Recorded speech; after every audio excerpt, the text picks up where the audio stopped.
Welcome to the Learning Pines YouTube. We hope this video helps.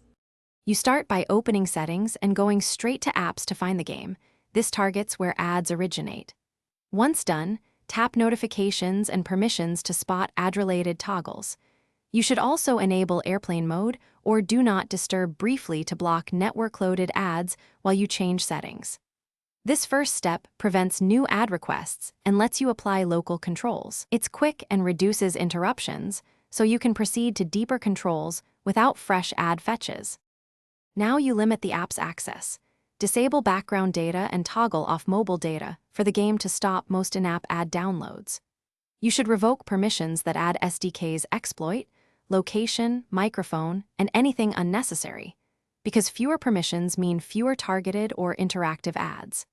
If ads persist and you can manage APKs safely, consider uninstalling recent updates or installing a vetted version without ad SDKs. This is more advanced, but often removes Finish by setting a DNS-level ad block or private DNS that filters known ad domains. This blocks server-side ads system-wide.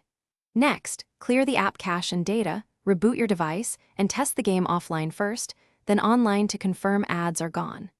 If something breaks, re-enable permissions one at a time to identify which permission or feature triggers ads. This troubleshooting step helps you restore functionality while keeping ads suppressed, if needed. Roll back changes selectively. Thanks for watching. Consider subscribing if we helped you.